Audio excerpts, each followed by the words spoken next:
Welcome to the Self-Care for the Creative podcast, the podcast for artists and songwriters and music creators who want sustainable success, not burnout disguised as hustle. I'm your host, Stefani Fryzel. I'm an author, an artist, a songwriter, and a creative coach, and I'm the founder of Stefani Fryzel Coaching. We help artists and songwriters build sustainable careers in music and give them the opportunity to get in the room with hit songwriters and uplevel their craft. In this season, you will hear from hit songwriters on how they protect their creative energy, their mental health, behind the scenes on the music industry lessons that you won't find on Instagram, strategies for navigating rejection, burnout, overwhelm, conversations about money, mindset, boundaries, success, failures, and finding longevity in the industry. This podcast is for creatives who are serious about their craft as a songwriter and an artist, committed to growth, and are ready to stop sacrificing their well-being in the process. If you want to write better songs, build a stronger career, and still feel grounded, inspired, and motivated, this podcast is for you. I'm so glad you're here.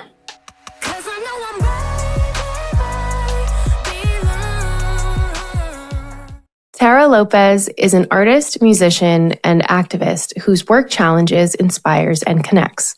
With over 20 years of music industry experience as lead singer of bands Rituals of Mine and Sister Crayon, Lopez continues to push the boundaries of what electronic music can be. In addition to being a recording artist, Lopez worked for years within the mental health and music space as head of marketing and community management at Backline. Please welcome Terra Lopez. I am so excited for you guys to meet my next guest. Welcome, Terra, to the show. Thank you so much for having me. You're so welcome.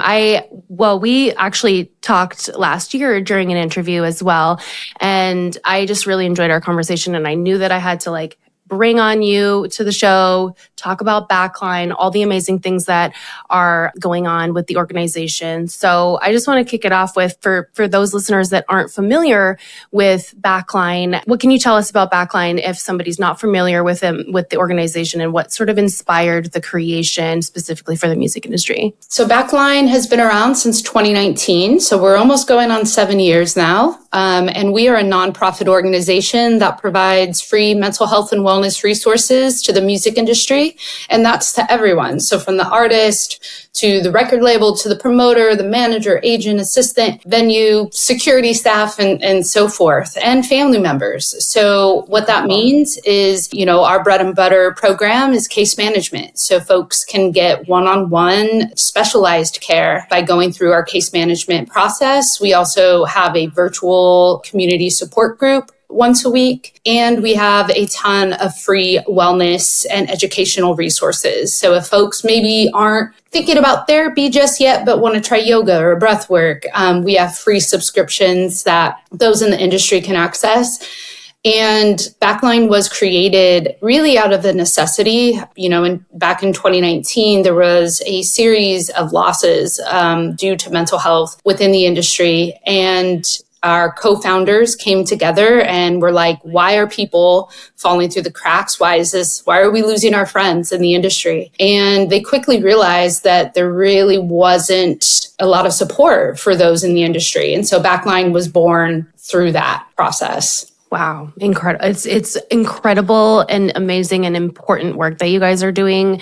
And it's true. It's such a challenge for artists and songwriters and creatives in particular.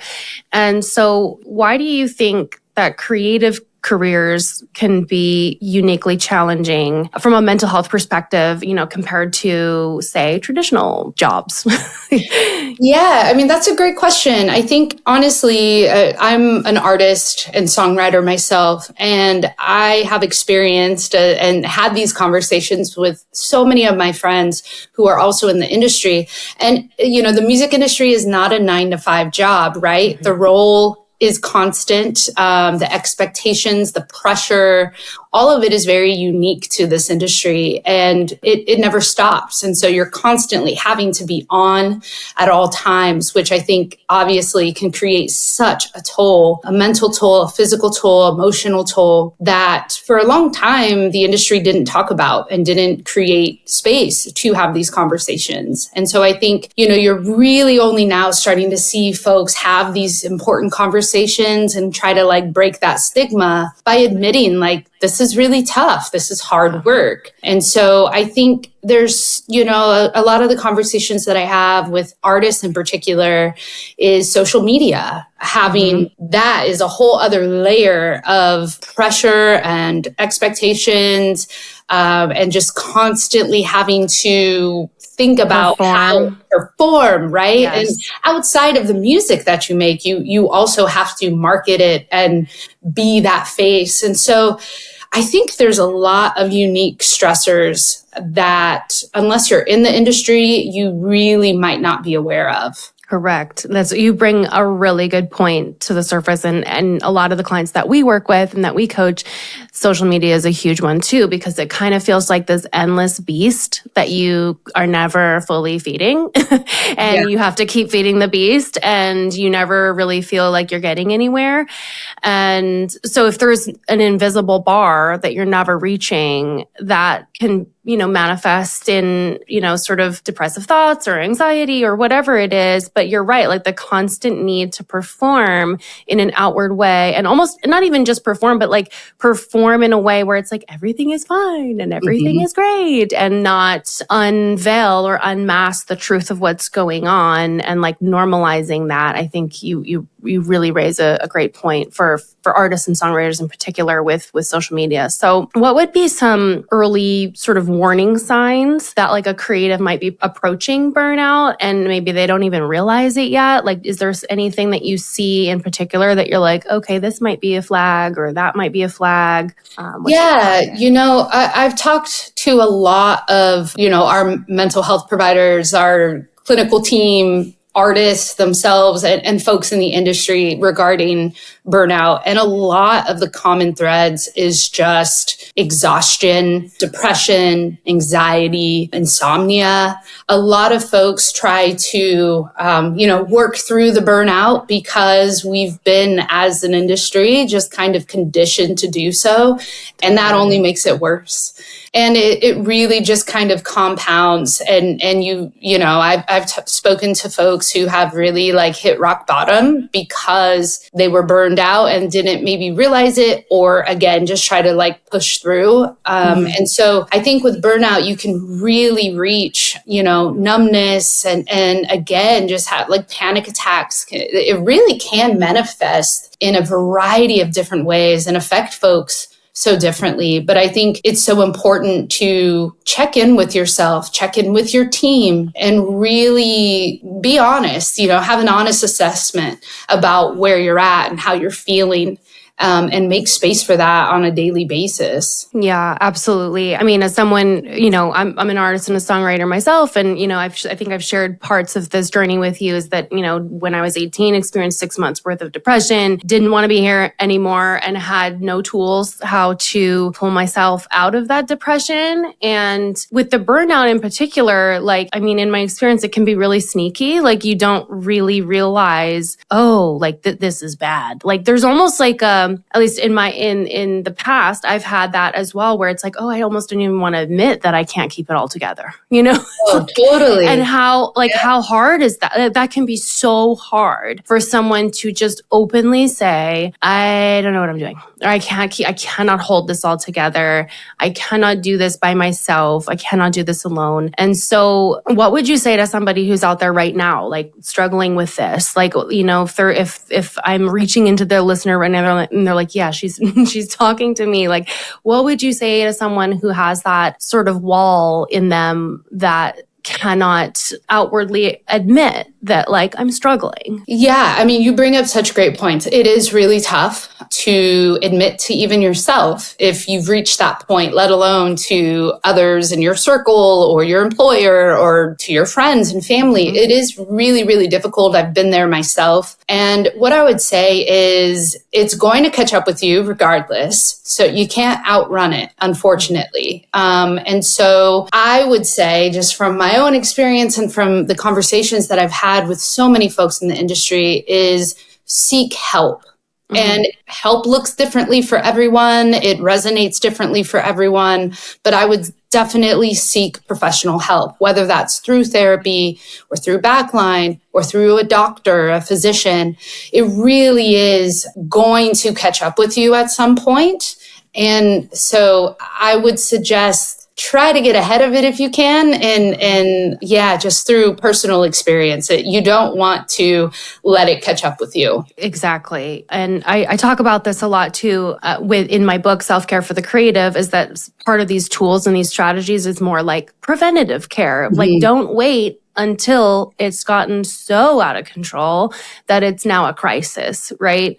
And that's kind of how we approach things when it's like, here's some tools for preventative care so that, it doesn't go from a 0 to a 10 out of nowhere, right? Yeah. So tell us a little bit about how you personally got into the music industry, some of your own, challenges or, your own experience with mental health or anything that you're comfortable sharing. Yeah, tell us about your journey in music. Yeah, so I've been a touring recording artist for about 20 years now. And I've done it all. I've worked on the indie music side of things, and I was signed to Warner Brother Records and put out an album there. And so it really has been this trajectory of the highs and lows of the industry, working with some of my all-time favorite artists, folks that, I never thought I'd ever meet, let alone work with, and traveling the world internationally and touring and performing. And I'm still performing and creating records. And so,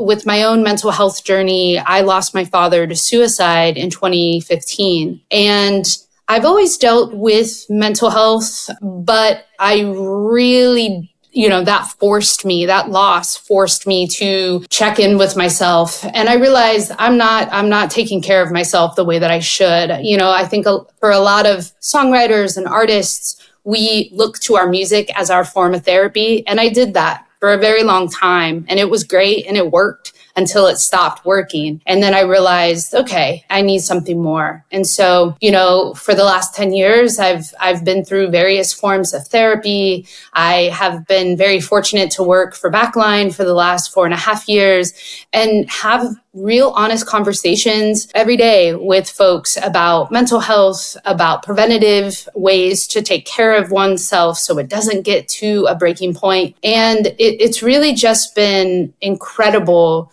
to be able to speak to folks knowing the artist's perspective, knowing the songwriter's perspective. I think it's really important to let that inform the work that I do with Backline. And so it's been a journey the last 20 years for sure. Thank you so much for sharing that. I know it's a deeply personal thing to share, but thank you for sharing that and sharing a little bit about your history and your experience with all of that.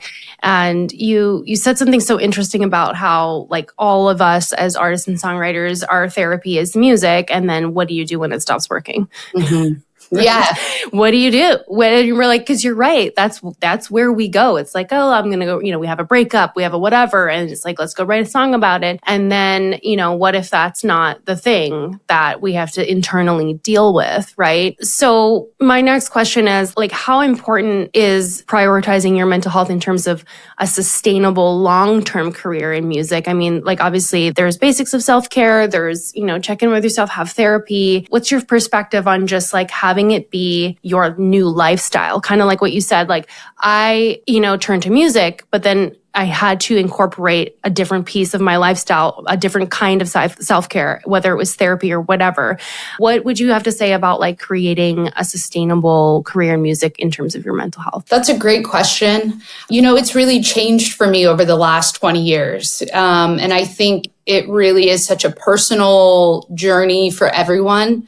But I would say figure out what works for you and what doesn't work for you. For instance, for me, I've done 3 months of touring on the road straight. And that was not great for my mental health, for my relationships with my bandmates and team. So I've realized that, over the years, I've kind of used trial and error to see what works, what feels good, what doesn't feel good. And you really have to figure out your boundaries and then make that the reality. I have found that's the way that I'm still touring after 20 years, has been really figuring out what works for me, what doesn't work for me. I think open communication with your team, whether that's, whatever role you have in the industry, it's so important to let folks know where you're at, what you're comfortable with, what you're not going to be comfortable with. I have found that to be huge for, anytime before I step into a recording space, I check in with the team. Anytime that I am about to go on tour, I do a little check-in with my bandmates and my team to just make sure hey, are you good? If you're going through something, let me know before, it just avoids a lot of potential conflict. Totally. By just communicating, which I think is really easy to forget to do that. But I really think figuring out routines, practices, rituals that work for you. And again, this industry for a long time was one way, worked, and that was it. But I think we're starting to see that doesn't have to be the case. And you can really create your own scenarios and walk away from ones that don't serve you. Absolutely. I'm just speaking from my personal experience here, but I think somebody else in the audience would probably resonate with this too. I think part of the fear of stepping back or, taking a slower pace or, not pushing through something. I think part of the fear is losing the momentum or losing the opportunity or losing a chapter, so I think at least I've experienced this before too, where it's I can't get off the treadmill because then everything will fall apart, Yep.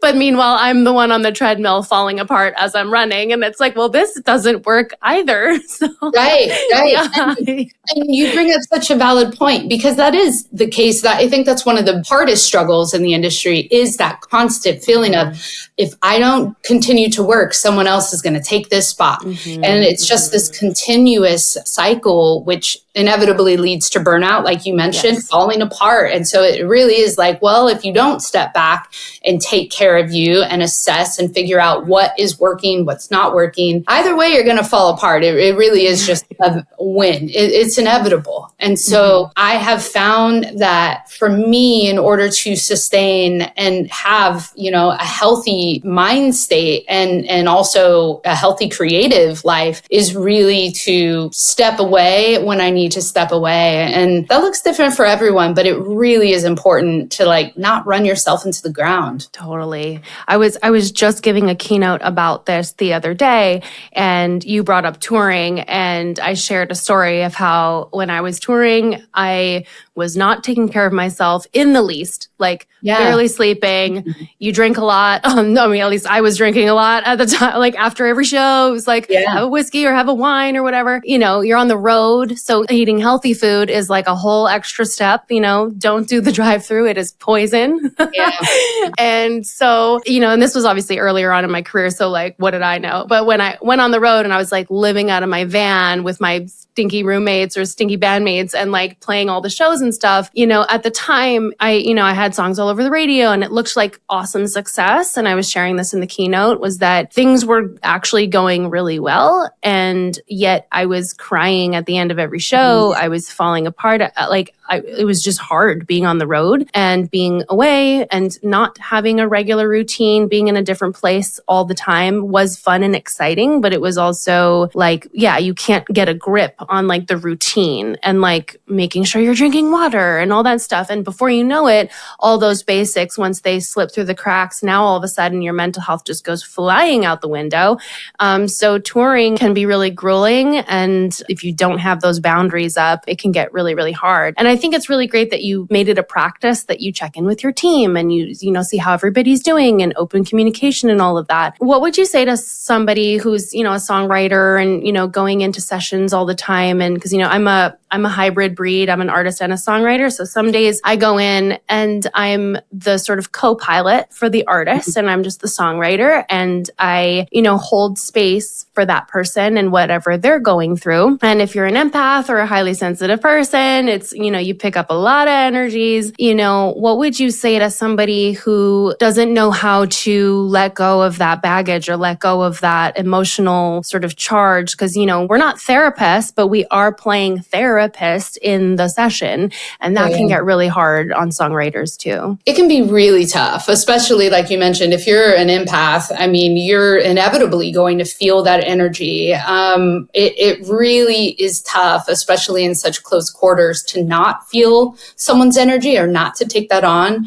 I think it's really, really important. I have actively worked with my therapist on that exact thing, which is how do I make space for others to come as they are, but also not take that on and then make that my thing. And so I think it really is just the one, self-awareness and kind of knowing like, okay, this is who I am.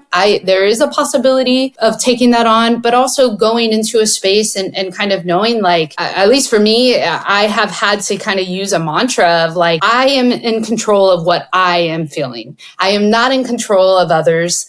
I can use that maybe creatively to help, write the song, help that guide the song, how they're feeling. But yeah, it really is just like a constant reminder and practice of not picking up and carrying others' energy. And that really does, different things will work for others. But for me, it really is just stepping into a room and being aware of I'm only in control of myself. And I, again, like maybe making some room for communication. Sometimes folks are open to that. Other times that's not the space. So it really is just kind of like reading the room and assessing what your comfortability is with having those conversations. Absolutely. Before I realized that I was an empath, I was like coming home after all the sessions and I'm like, why do I feel all these feelings all the time? I'm like, what is happening? And so I talk about emotion separation in my book. And it's a process of just literally like writing down all the feelings, but then identifying where they're coming from. Like, is this actually coming from me? Or is it something that I experienced in the room that day from somebody's breakup or whatever? And then just the process of writing it down and labeling it like, oh, this is mine or this isn't mine became a really great practice for me to just be able to shake off that extra energy at the end of the day to be like, okay, because sometimes you're just not aware of like, oh, why do I feel so horrible right now? And it's like with anything, like putting on the news and all of a sudden you see horrible things going on and now your mood is like completely gone, right? So I feel like I could honestly talk to you for days about this. So I feel like I probably already asked you like 5 questions. So I want to make sure that I have time and space for all the really important stuff. So can you just like sort of walk us through, what the process would be for someone who, let's say they've realized either they're having a burnout or they're like, okay, I do need help. I need to seek something and I want to reach out to Backline. Like, what does that process look like for them? If I'm like, I'm going to reach out to Backline, what happens to me then when I reach out? Yeah. So folks can go to backline.care and hit the Get Help tab. So we have a couple of options. We just launched Beeline, which is 24/7 mental health crisis support line. And so there's no crisis too small for that either. So you don't have to be in crisis to call the line. You can just be lonely on the road.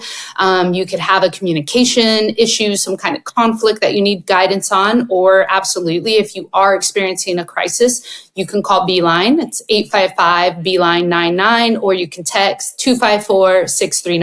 But if you are also just curious about our case management program, you can submit a form and within 48 hours, you will be assigned your very own case manager. And that process is, fairly easy. It's a 15-minute consultation call with your case manager. And you basically let them know what you're looking for, what you're hoping for, and they will do all of the legwork to find that help and care for you. Incredible. And so, it's really, really helpful because, whether or not you even have insurance, it's still so difficult to navigate. So we try to do that work for you so that you can just get the care and help that you need. And so it's a fairly fast process. It's all confidential. The hotline and this process is all confidential. So you don't have to worry about, your team finding out or, your bandmates. Like, it really is just for you. Wow, that's so amazing. I would have really loved something like this when I was in my moment. Yeah, I can really vividly remember being 18 and like lost in the sort of, depression fog. And I remember like Googling like therapists or whatever. And, of course they were a gazillion dollars. And I just kind of gave up. I was like, I don't even know if I can afford this. I don't know. I like, honestly, just the process of looking for the help was like too much for me to deal with in that moment. So I would have absolutely loved something like this at that time of my life for sure. So it's amazing, important, awesome work that you guys are doing. So I'm so grateful that you said yes to the interview, because I was like, everybody needs to know about Backline. I have 2 more questions for you. Part of what we do is we help artists and songwriters get in the room with hit songwriters. We approach everything that we do when we're coaching together from a wellness perspective. Like, we really want you to have a sustainable career without all the burnout, and to do it within, community. So, how important is it to have that supportive community and mentors and coaches and peers around you, especially if you're dealing with like a mental health challenge? I think it's so important to have community around you. I think that I look back at, my career and my day to day, and that's the only way I've been able to sustain a 20+ career in this industry, is through having like-minded individuals there that I could be open with and openly communicate and bounce ideas off of, or listen to what they're going through. I think it's really easy in this industry to feel very alone, especially as a songwriter. You're doing a lot of that work and then you go back home and you might not have that team there. So having that support outside of yourself is so important, whether that's folks that are in similar roles as you, or mentors, or just friends and family even, that you can be honest with and open with. I think that is the way. None of us can do this alone. It's really futile to try. Trust me, I have tried.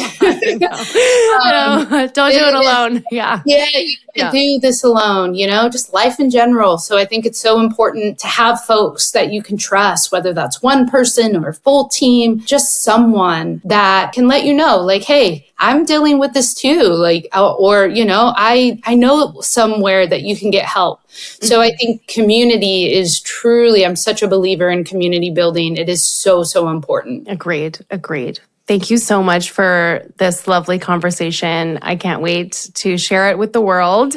And one last and final, since we are a self-care podcast, I just want to ask for my final question. What are you doing for your self-care these days? I love movement. The gym has been huge for me. I really, really can see and feel when it's been a while and I need to get in the gym. So that is a daily practice for me. And also meditation has been a game changer for me. I don't do it often, but when I do, I sense such a difference in my nervous system and like just basically stress levels and calm. Go down. So, yeah. I'm trying to make it more of a daily practice for sure. Amazing. Yeah. I love meditating as well. And I was doing it a lot more religiously before I had my baby, but and so now I'm like reintegrating it back into life. And again,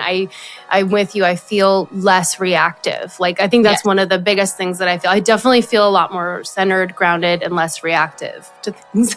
So hooray, meditation. Yeah. Awesome. Thank you so much. Thank you so much for listening to the podcast.